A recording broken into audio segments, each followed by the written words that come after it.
화면을 보시면요, 기념탑이 좀 보여요. 부산에도 있고 서울 장충동에도 있고 전남에도 이렇게 기념탑이 서 있습니다. 여러분, 이 기념탑이 혹시 어떤 탑인지 아시나요? 어떤 탑인 것 같아요? 잘 모르겠죠, 그죠? 봐도 지금 무슨 탑인지 잘 모를 것 같아요. 근데 이게 3.1 운동을 기념한 3.1 독립운동을 기념탑이라고 합니다. 3.1 독립운동의 기념탑이 각 시마다 곳곳에 있다라고 해요. 물론 이 탑의 의미는 일일이 다 설명을 어떻게 할지 모르겠지만 어쨌든 큰 의미를 가지고 3.1 운동을 기념하는 이렇게 탑을 세웠다고 합니다. 기념비라는 이렇게 사전에 나와 있다고 합니다. 어떤 뜻깊은 일을 오래도록 잊지 않고 마음에 간직하기 위하여 세운 비, 이것이 기념비다. 오랫동안 잊지 않고요, 기록하기 위해서 세운 비를 바로 기념비라고 할 수 있습니다. 우리 성경에도요, 여러 기념비가 나옵니다. 사울 왕이 아말렉을 물리치고 승리한 이후에 세운 기념비가 있고요. 이스라엘 백성이 요단강을 하나님의 은혜로 건너고 난 후에 돌들을 취해서 세운 길갈에 세운 기념비가 있습니다.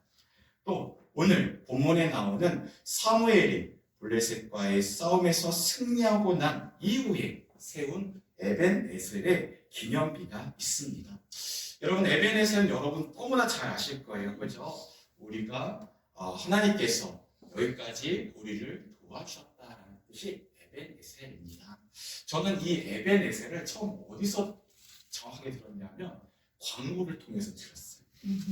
여러분, 신원 에벤에셀이라는 광고를 아실 거예요. 여기서 웃으시는 분들은 저랑 이제 비슷한 공감하는 것도 있고, 지금 우리 친구들은 도대체 무슨 얘기인가. 그래서 보면은 이제 옷, 정장, 여성 정장의 옷을 하는 광고 내용인데, 거기 보면은 주일에는 쉽니다. 신원 에벤에셀 딱 나와 있어요. 그래서 제가 어렸을 때는 에벤에셀이 그냥 너무 예쁘다 이름이, 근데 그게 나중에 성경에 나온 말씀이구나 라는 것을 알았습니다. 너무 멋있었어요. 주일에는 쉽니다라는 그런 광고를 그렇게 정확하게 넣을 수 있다라는 거. 그래서 우리의 삶에서도 우리가 어느 곳에 가든지 하나님의 기념비적인 삶을 살았으면 좋겠다. 어느 곳에도 하나님의 영광을 나타낼 수 있는 그런 사업과 우리의 삶이 되었으면 좋겠다라는 생각이 되어집니다. 자, 오늘 본문의 말씀은요, 이 에벤에셀에 대해서 소개를 하고 있어요. 여러분, 아까 말씀드렸던 것처럼 에벤에셀은 하나님께서 우리를 여기까지 도우셨다라는 의미의 땅이었습니다. 하지만요, 처음부터 그렇지 않았어요. 여러분, 에벤에셀은 처음에 어떤 곳이었느냐? 오늘 제목에 나와 있는 것처럼 실패의 장소였어요. 자, 오늘 본문의 말씀이 이렇게 나와 있습니다. 이스라엘은 나가서 블레셋 사람들과 싸우려고 어디에 진을 쳤습니까? 에벤에셀에 진을 쳤다라고 이야기합니다. 그리고 블레셋 사람들은 아벡에 진을 쳐서 서로 대적하고 있었어요. 둘이 싸움을 붙었어요. 그러면 에벤에셀이니까 도우셨기 때문에 이겼겠다라고 생각했지만 오늘 블레셋 사람들 앞에서 패하여 죽은 군사만 몇 명이라 나와 있습니까? 4,000명 정도가 된다라고. 4,000명 군인, 상당한 수죠, 그죠? 자, 그리고 또 다른 기록이, 또 다른 이후에 또 다른 전쟁이 있었습니다. 동일하게 블레셋과의 전쟁, 에벤에셀에서 싸움이 붙었는데 어떻게 되었느냐? 그것 가운데 보명이 엎드려진 자만 3만 명이라. 전사자가 나타난 것. 그리고 또 어떻게 되었습니까? 하나님의 궤를 빼앗겼습니다. 그리고 엘리의 두 아들 홈리와 비느하스 제사장들이 죽임을 당한 곳, 그 땅이 바로 어디요? 에벤에셀이었다는 것이죠. 에벤에셀의 전투의 기록은 어떻습니까? 4,000명의 목숨을 잃었습니다. 두 번째 전투에서는요, 3만 명이 목숨을 잃었고요. 제사장 2명이 포함이 되어 있습니다. 그리고 하나님의 언약궤를 잃어버리는 아주 국가적으로 큰 위기와 재난의 상태 가운데 있었던 땅이 어떤 곳이었습니까? 에벤에셀이라고 이야기합니다. 그 에벤에셀의 전쟁의 실패 가운데 어떤 국가적인 어려움들이 있었습니까? 그 비보의 소식을 자신의 자녀들이 둘이 죽고 그리고 하나님의 괴를 잃어버렸다는 그 소식을 엘리 제사장이 듣습니다. 그 이야기를 듣고 그가 어떻게 했죠? 놀라서 의자 뒤로 넘어져서 목이 부러져서 죽었다라고 이야기합니다. 또 그 죽었던 아들 비느하스의 아내가 임신 중이었는데 이 소식을 듣고 난사해요. 그래서 결국은 죽게 되어지고 아들을 낳게 되어졌는데 그 아들의 이름을 뭐라고 줍니까? 이가봇이라 하라라고 이름을 짓습니다. 이 이름의 뜻이 뭐예요? 하나님의 영광이 떠났다라는 의미를 가지고 있습니다. 에베네셀의 전쟁 가운데 그 가운데 어떤 일이 벌어졌습니까? 수많은 피비린내와 그리고 많은 손실들을 경험했다. 철저하게 실패와 좌절의 땅, 그곳이 바로 에벤에셀이었다는 것이죠. 여러분들이 생각했던 것과 많이 다르죠, 그죠? 이런 실패의 장소, 왜 그들은 실패할 수밖에 없는가? 그 가운데 오늘 하나님의 말씀에 어떻게 그 위기 가운데 그 위기를 벗어날 수 있을까? 자, 그 부분들에 있어서 이렇게 말씀하고 있습니다. 그가 길앗 여림 아림에 들어간 날부터 20년 동안 오래 있었다라고 이야기합니다. 자, 20년 동안요, 하나님의 괴가 지금 실로에 있어야 될 하나님의 괴가 지금 이방 땅 또 외부의 지역 가운데 있게 되어집니다. 20년 동안 블레셋 가운데 고통을 당하는 시간이었다.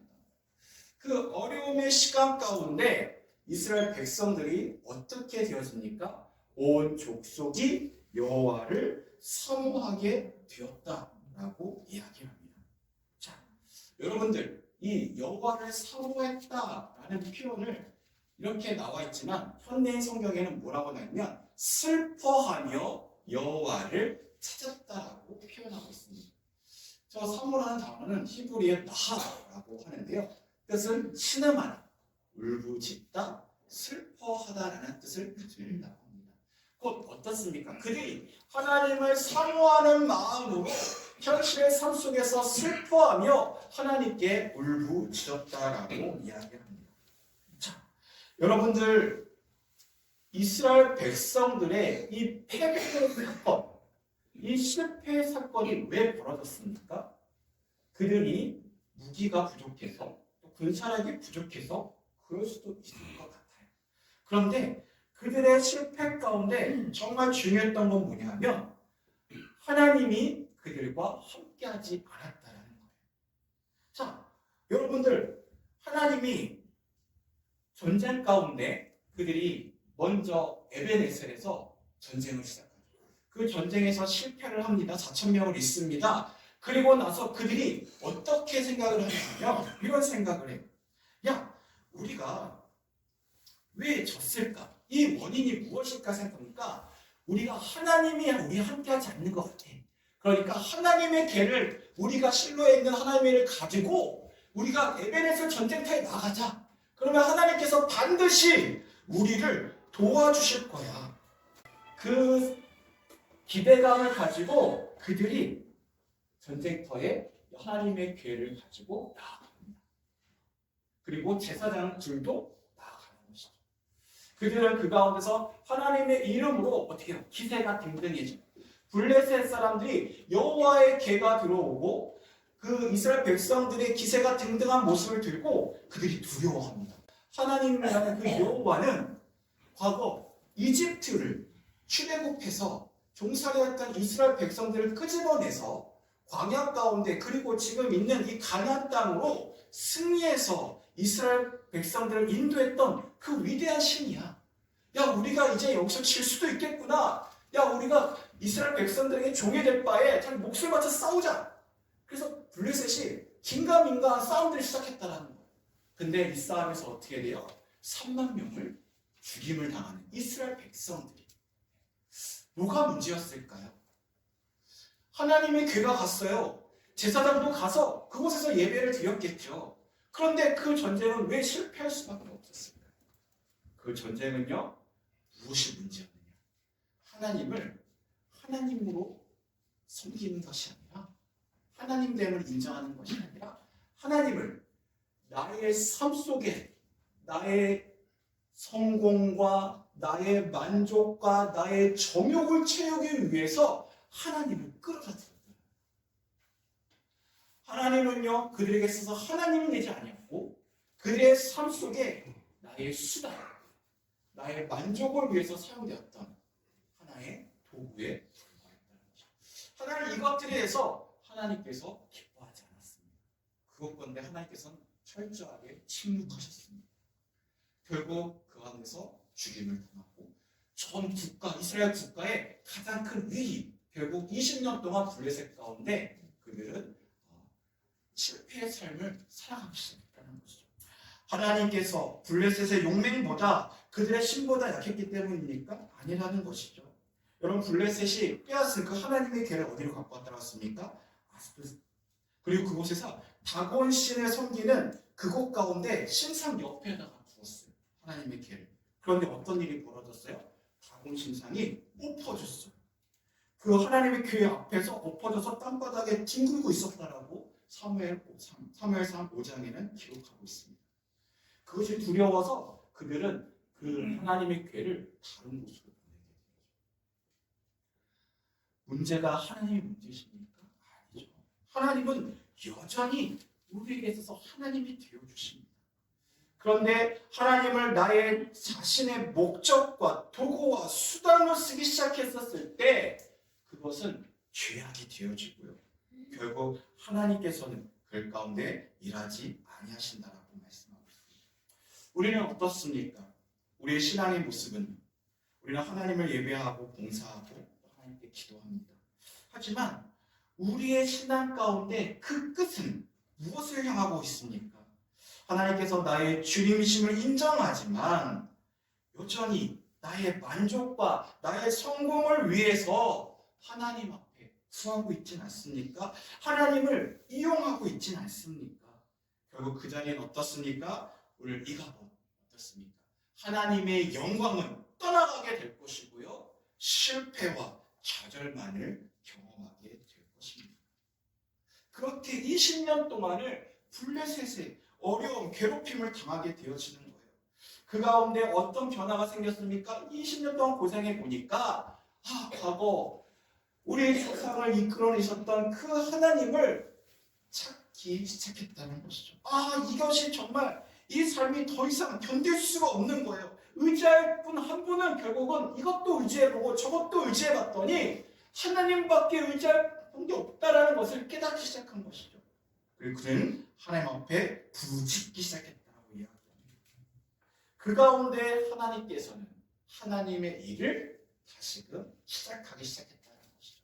어떨 때 하나님의 일이 시작되었습니까? 그들이 자신의 수단과 방법에 하나님을 끌어들이는 것이 아니라 온전히 하나님만을 이 삶 속에 구원하시고 나의 생명이 되어주시는 분은 오직 하나님 한 분밖에 없다라는 그 하나님과의 관계, 하나님과의 신뢰에 대한 문제들이 하나님 앞에 엎드려졌을 때, 하나님을 찾았을 때, 그분만을 찾았을 때 하나님께서는 우리 가운데 다시금 하나님의 일을 시작하기 시작했다는 것이죠.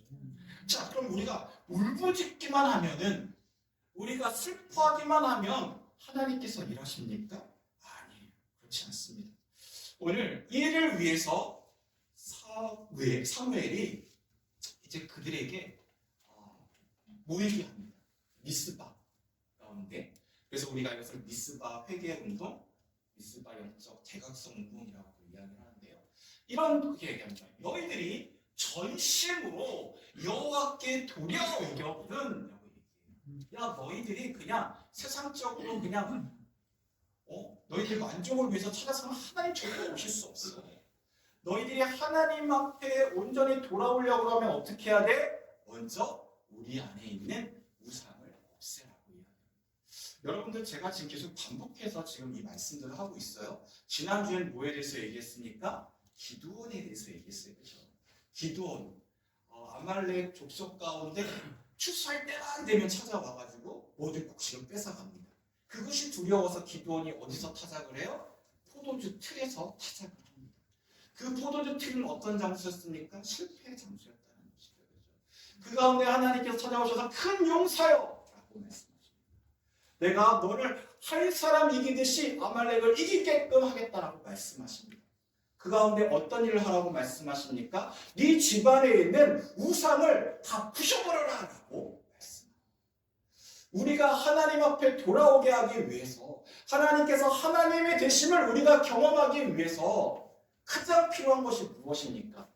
우리 안에 있는 우상을 철저하게 부숴버려야 돼요. 여러분, 이 우상이 무엇입니까? 이 우상은요, 여러분들이 하나님보다 더 우선적으로 섬기는 것입니다. 하나님의 말씀보다 더 먼저 생각하고 먼저 행동하는 것들입니다. 하나님께서 철저하게 서로 사랑하고 서로 용서하고 서로 존보하라고 말씀하는데 여전히 내 마음속에는 어떻습니까? 내가 왜? 내가 뭐가 부족해서? 그렇게 하면은 살 사람들이 나를 업신여겨. 난 그런 존재가 아닌데 내 지위가 있는데. 결국 그것이 어떻게 만들어집니까? 결국 하나님이 하나님 되지 못하는 것이죠. 그들은 어떻습니까? 하나님을 섬긴다라고 얘기했지만 그들의 집안 가운데, 그들의 삶의 중심 가운데 여전히 뭐가 있었습니까? 여전히 이방신들을 섬기고 있었습니다. 아스다롯을 섬기고 있었다라고 이야기하는 것이죠. 그들의 가운데 먼저 가장 필요했던 건 뭐예요? 모든 우상들을 제거하는 거예요. 그리고 어떻게 해야 됩니까? 너의 마음을 여호와께로 향하여 그만을 섬기라라고 말씀하고 있습니다. 여호와 하나님을 섬긴다는 게 뭐예요? 우리가 예배를 잘 드리고 그리고 봉사하고 섬기는 것, 그것도 중요해요. 하지만 그만을 섬기는 것에 대해서 가장 중요한 건 뭐냐면 하나님의 말씀을 온전히 알고 그 말씀을 순종하는 것, 이것이 바로 섬기는 자의 모습이라 할 수 있습니다. 여전히 내 생각과 나의 방법들을 가지고 있으면서 하나님을 섬기는 건 착각이에요. 하나님 예배해요. 하나님 찬양해요. 하지만 그 안에는 어떻습니까? 여전히 내가 있는 거예요. 나의 만족을 위해서. 이스라엘 백성들이 왜 실패했죠? 왜 하나님의 기회를 갖고 있음에도 불구하고 그는 전쟁에서 실패했습니까? 나의 만족을 위해서. 나의 수단을 하나님을 이용했기 때문에. 그래서 하나님께서는 수단이 아니라 너의 삶의 의미요, 목적이 되어진다라고 말씀하는 것이죠. 때문에 너는 어떻습니까? 하나님만을 향하고 그만을 섬겨라. 제발 너에 있는 너의 생각과 너의 가치관과 너의 모습들을 철저히 깨어 부수라라고 말씀하고 있습니다. 이거는 한치도 어긋남이 없습니다. 우리가 하나님을 온전히 섬기기 위해서는, 우리가 하나님의 그 능력 가운데, 은혜 가운데 풍성한 삶을 살기 위해서는 내 안에 있는 그 우상들을 버려라. 자, 야고보서 1장 15절 한번 읽어볼까요? 시작!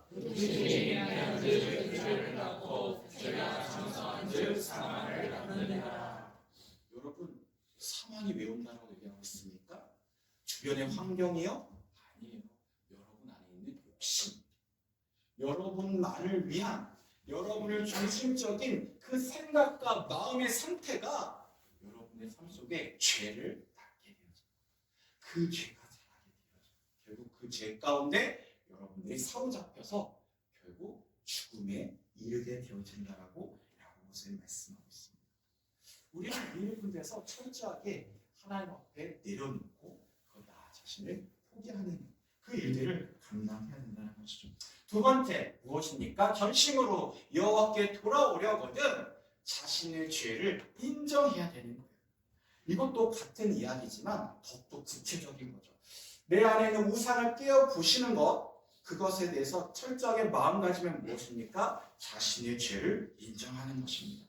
오늘 사무엘이 백성들에게 이렇게 얘기합니다. 사무엘이 이르되 온 이스라엘은 미스바로 모여라. 내가 너희를 위하여 여호와께 기도하리라 하매 그들이 미스바에 모여서 불을 질러 여호와 앞에 붓고 종일 금식하고 우리가 여호와께 범죄하였나이다 하니라. 사무엘이 미스바에서 이스라엘 자손을 다스리니라. 자, 그 그의 삶 속에 어떤 고백이 이어집니까? 우리가 여호와께 범죄하였습니다. 이러한 죄 고백과 용서를 구하는 이 기도를 통해서 바로 하나님의 놀라운 일들이 시작되었다라고 이야기합니다. 자, 우리 한국교회의 신뢰도와 이미지 조사를 2024년 4월 국민일보 자료를 제가 한번 갖고 와봤어요. 한 2년 전 정도 됐는데 1년 반 정도. 자, 한국교회 여러분, 우리가 한국교회가 얼마 정도 신뢰도가 있을 것 같아요? 믿지 않는 사람, 신앙 사람들에 있어서. 자, 우리 한국교회가 사람들한테 기독교가 참 신뢰를 주는 것 같다. 그래도 한 50% 정도. 50% 정도. 없으니까. 40% 정도. 40% 한 번. 대단한 믿음이십니다. 할렐루야. 믿음대로 될 줄 믿습니다. 40%. 자, 30%. 그래도 30% 정도는 되지, 그지? 선하신 분들이세요. 자, 설마, 그죠? 20%. 20%. 뭐 안 드신 분들 뭐 10%예요? 아, 제가 믿음이 약했다. 80%, 90%, 그죠? 그런 분들도 계실 거예요, 그죠? 그랬으면 좋겠어. 그런데요, 오늘 그 조사의 결과에 나오면은 이 한국 교회가 대한민국 사람들에게 있어서 얼마만큼 신뢰를 가지고 있는가? 18%, 18% 정도가 그죠? 그랬으면 좋겠어요. 그리고 기독교를 불신하는 퍼센테이지는 얼마 정도 될까? 기독교 불신. 목사님 보니까 살것 같아. 저 보니까 나쁜 것 같아. 기독교 불신 정도가 75.8%, 76% 정도가 기독교를 불신한다. 이거는 뭐 기독교 안 믿는다는 얘기죠. 기독교 사람을 못 믿겠다는 얘기입니다. 기독교에 대한 호감도는 25%라서 25%. 그래서 천주교, 불교보다도 더 낮다라고 이야기를 합니다. 우리 교회가 많이 부흥한 것 같아요. 그죠?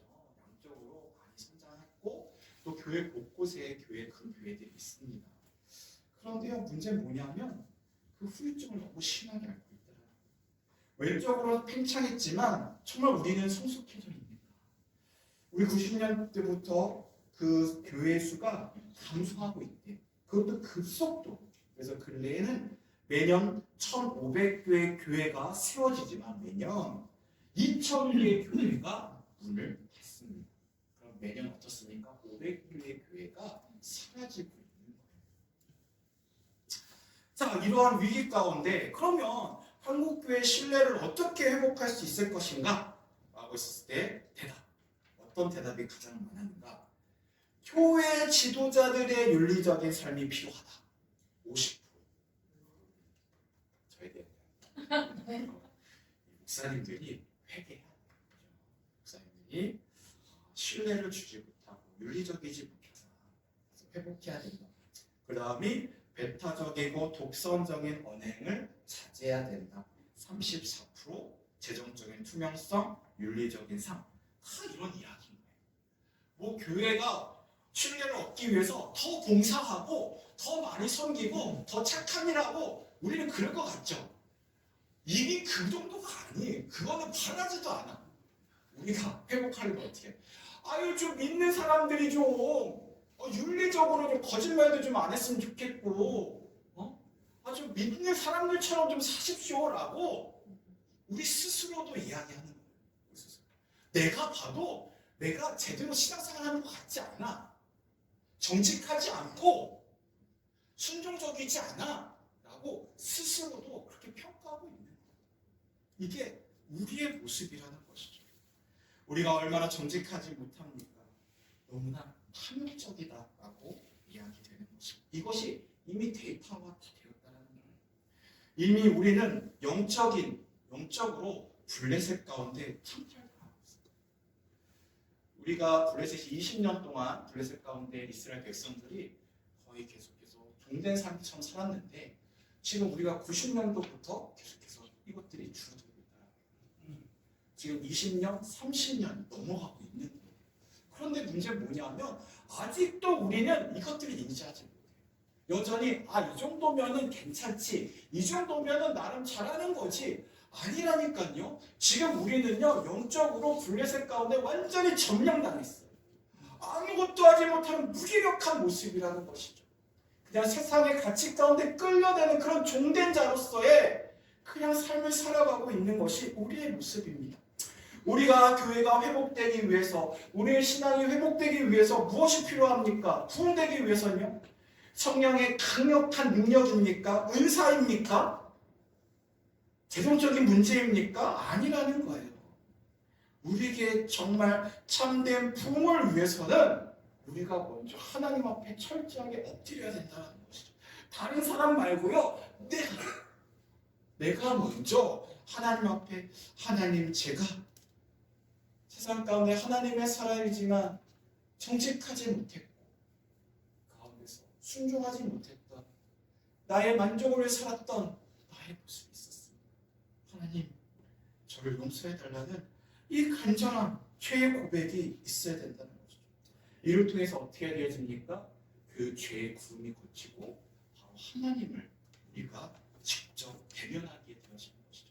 하나님과의 관계가 회복되어진다는 것이죠. 진정한 부흥은요, 하나님과의 관계로부터 시작이 되어집니다. 여러분들 사도행전 2장에 보면 오순절 이후에 사도 베드로가 회개의 메시지를 전하게 됩니다. 그는 이렇게 이야기합니다. 베드로가 이르되 너희가 회개해요. 각각 예수 그리스도의 이름으로 세례를 받고 죄사함을 받으라. 그러면 성령의 선물을 받으리라 라고 말씀하고 있습니다. 하나님 나라의 복음을 선포했을 때 그들의 동포들에게 우리가 어떻게 해야지 됩니까? 우리가 어떻게 하나님의 나라의 복음 가운데 나아갈 수 있습니까? 라고 했을 때 너희들 교회 와, 너희들 헌금해, 봉사해 라고 이야기하잖아요. 너희가 회개하라, 죄사함을 받으라라고 이야기합니다. 그렇게 되면 어떻게 해요? 자연스럽게 성령의 선물을 받게 되어진다라고 이야기해요. 성령의 선물하면 여러분 보통 뭐 생각해요? 뭐 귀신 쫓고 권세를 나타내고 은사 나타내고 이런 거 생각하잖아요. 아니에요. 그들이 어떻게 해요? 그 안에서 더 사랑하고 더 섬기고. 그 초대교회 모습이 어땠습니까? 기도에 전혀 힘쓰는 모습, 같이 떡을 떼고 서로 부족한 것들의 물건을 서로 채워주고 나누는 그런 사랑의 공동체가 되었다는 거예요. 아멘. 성령의 충만함은요, 어떤 놀라운 능력이 나타나는 게 아니에요. 우리 가운데 그 열매, 사랑, 온유, 화평, 오래 참, 이런 것들이 우리 삶 속에서 발현이 되는 거죠. 아멘. 이것이 바로 교회라고 말씀하고 있는 것이죠. 성령의 선물이라고 우리는 이것들을 누리고 있습니까? 우리는 이것들을 누리지 못한다고 한다면 여전히 내 안에 죄가, 하나님과의 풀리지 않는 뭔가의 문제가 있다라고 할 수 있다는 것이죠. 자, 전심으로 여호와께 돌아오려면 어떻게 해야 됩니까? 세 번째, 온전한 예배를 드리는 예배자의 삶을 살아야 된다는 것이죠. 아멘. 이거를 절대 타협할 수 없습니다.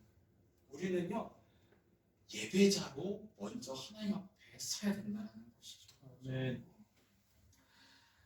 자, 사무엘이 젖먹는 어린 양 하나를 가져다가 온전한 번제를 하나님께 드렸다라고 말씀하고 있어요. 자, 근데 이 전에 어떤 사건이 있는 줄 아세요? 자, 미스바로 이제 이스라엘 백성들이 모였어요. 그 소식을, 촉보를 누가 들었냐면 블레셋이. 블레셋이 이스라엘 백성들이 모여서 무슨 작당을 한다더라. 야, 군사 모아, 가서 저 백성들을 치자라고 군사들이 오고 있는 거예요. 그런 다급한 상황 가운데 그 소식을 이스라엘 백성들이 듣습니다. 들으니까 사무엘에게 요청합니다. 선지자님, 우리를 위해서 좀 기도해 주십시오. 지금 저 블레셋이 당장 우리 가운데 쳐들어와서 우리를 죽이려고, 해하려고 우리 가운데 찾아오고 있습니다. 긴급하고 지금 다급한 순간이에요. 그런데 사무엘이 그 이야기를 듣고 어떻게 됩니까? 하나님, 우리를 구해 주십시오. 하나님, 우리에게 천군 천사를 보내주십시오 라고 기도하기에 앞서 어떤 것을 했습니까? 먼저 하나님 앞에 온전한 번제를 드렸다. 자, 여러분들 생각해 보세요. 우리처럼 그냥 이렇게 예배 드리고 한 시간 끝나는 그런 번제가 아니에요. 번제를 드리려면 어떻게 해야 돼요? 잡아다가 목을 꺾고 배를 가르고 내장을 다 드러내고 각을 떠요. 그리고 그것을 다 태워버려요. 얼마나 걸릴까요? 저게 한두 시간이 아닐 거예요. 저것을 다 소각해서 하나님께서 저거를 다 번제를 다 받으시기까지 많은 시간들이 필요했을 거예요. 그 모습을 누가 보고 있는 거예요? 이스라엘 백성들이 보고 있는 거예요. 마음이 어떨까요? 타들어가는 거예요. 지금 블레셋 군사들이 코앞에 왔는데 아니 지금 사무엘은 지금 뭐하고 있는 거야 지금. 빨리 우리가 나가서 싸우든지 무기를 챙기든지 뭔가 전열을 해야 되는데 지금 저렇게 태평하게 지금 저거 태우고 있고 그냥 저거 멍뚱멍뚱하게 보고 있어. 사무엘 봤을 때 이해가 안 가요. 그런데 사무엘이 온전한 번제. 자, 우리가 그 어린 양을 태우는 모습을 보면서 지금 계속해서 뭐가 되어지냐면 이스라엘 백성들의 모습을 하나님께서 태우고 계십니다.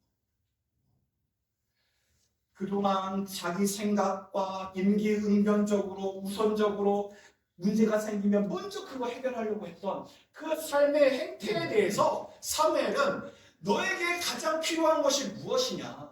똑같은 실패와 실수를 경험하지 않기 위해서는 네가 문제 있었을 때 즉각적으로 반응하는 것이 아니라 먼저 하나님한테 온전한 번제를 드려라 라고 말씀하고 있는 거예요. 위기가 있어요. 긴급한 일들이 있어요. 그죠?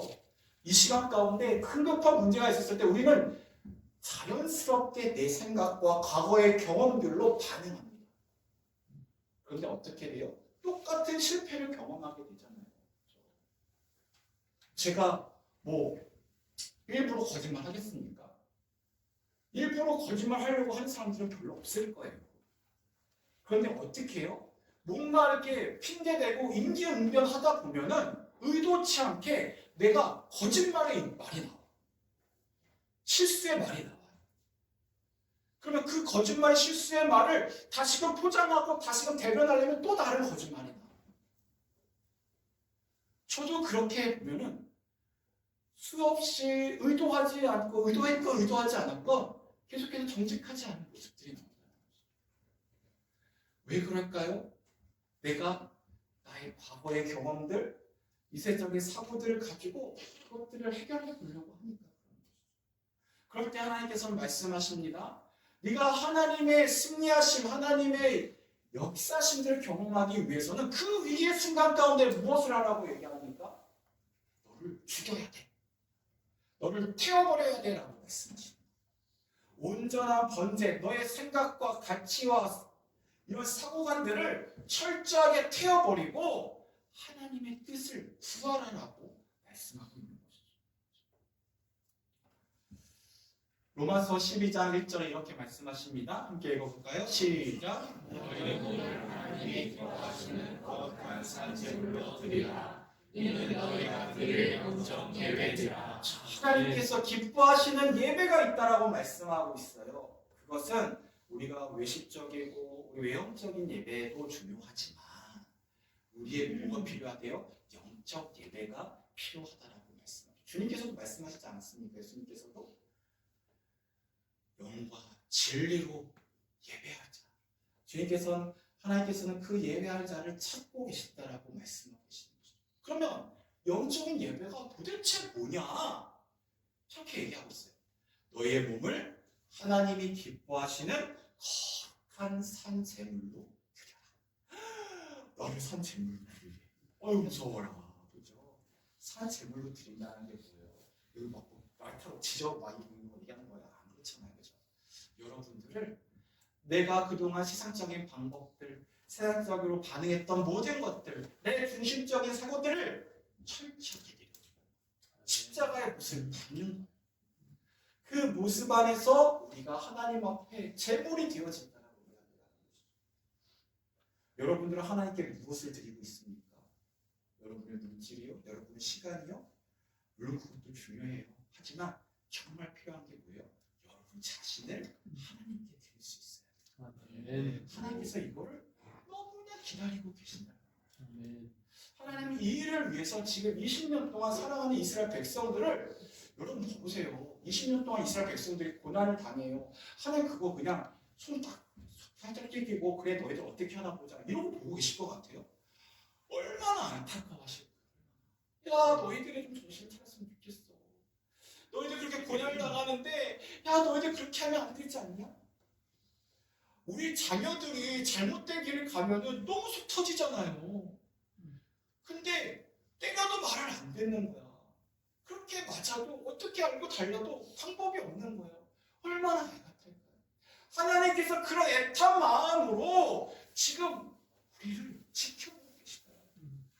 여러분 고난 가운데 있습니까? 아픔 가운데 실패의 삶 속에 있습니까?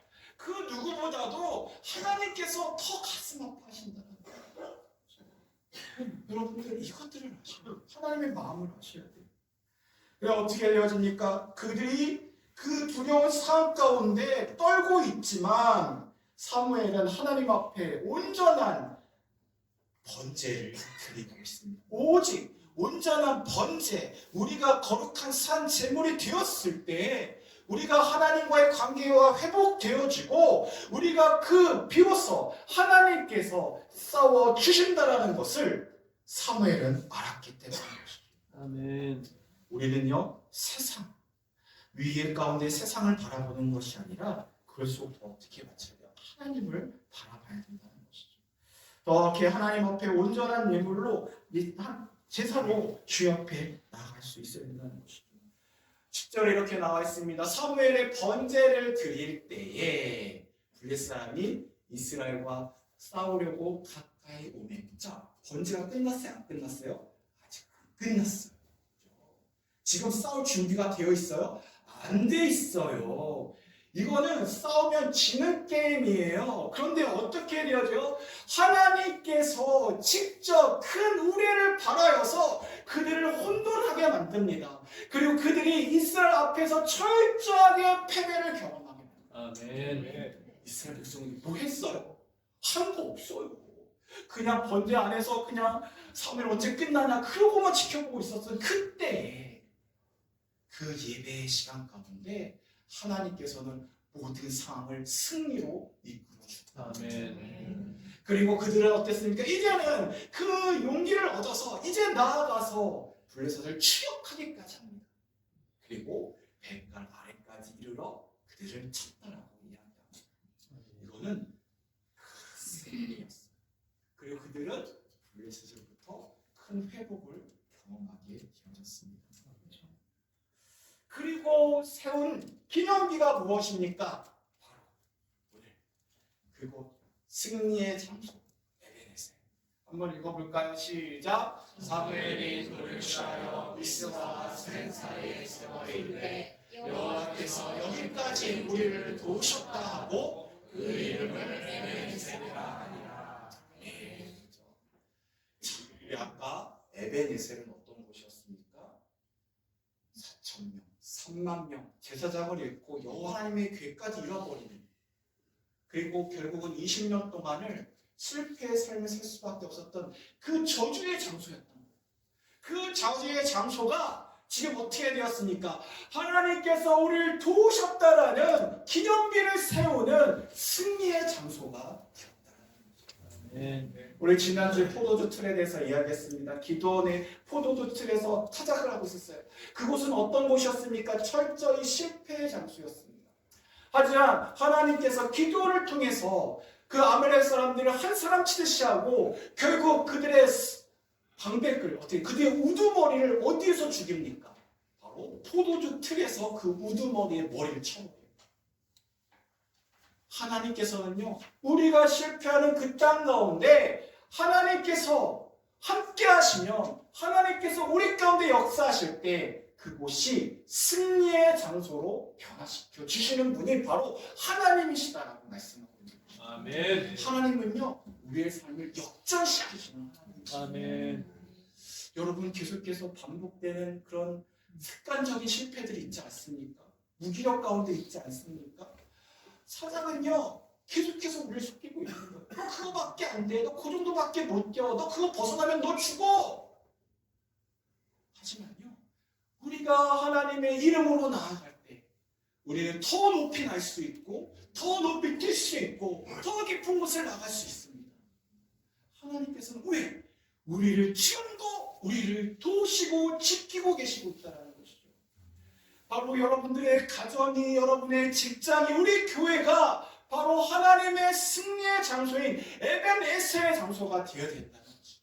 아멘. 그럴 때 우리가 내 안에 있는 나대를 철저히 내놓고 주님 앞에 회개함으로 하나님과의 관계를 회복하고 하나님 앞에 매일 삶 속에 온전한 예배, 나를 죽이고 세상적인 방법들을 죽이고 하나님의 말씀에 순종하며 성령의 인도하심에 따라가는 그 삶의 결단의 모습으로 나아갈 때, 산 제물의 삶을 살아갈 때 우리는 그 예배에 승리하게 되어지고 세상 가운데 날마다 승리를 경험하는 우리 모두가 될 수 있다라고 주님 말씀하고 계시다는 것이죠. 아멘. 여러분들 이가복 같은 하나님의 영광이 떠난 같은 그런 저주의 삶을 혹시 살고 있지 않습니까? 여전히 하나님 믿는다라고 하지만 그 하나님의 능력이 경험되지 않고 있지 않습니까? 우리 그 모든 것들을 이제는 다 내려놓고 나를 지금까지도 도우시고 앞으로도 지켜주실 그 하나님의 에베네셀의 하나님을 우리가 지금 만났으면 좋겠습니다. 아멘. 여러분의 삶 속에 그 아멘. 에베네셀 하나님의 승리를 날마다 경험하기를 원합니다. 아멘. 여기서 주님 말씀하십니다. 너희가 돌아오려면 그냥 돌아오는 게 아니야. 너희들이 철저하게 너의 우상을 내려놓고 죄를 자백하고 온전한 예배로 드릴 때 우리가 하나님의 에베네셀의 하나님을 경험할 수 있다라고 말씀하십니다. 하나님 우리 인생 가운데 우리 가정과 여러분 주신 하나님의 비전 가운데 주님 우리를 인도해 주십니다. 여러분 날마다 삶 속에 하나님 주시는 이 에베네셀의 기념비가 날마다 세워지고 하나님의 영광을 나타내는 우리 성도님들 되시기를 주의 이름으로 축복합니다. 이 시간 함께 기도하겠습니다.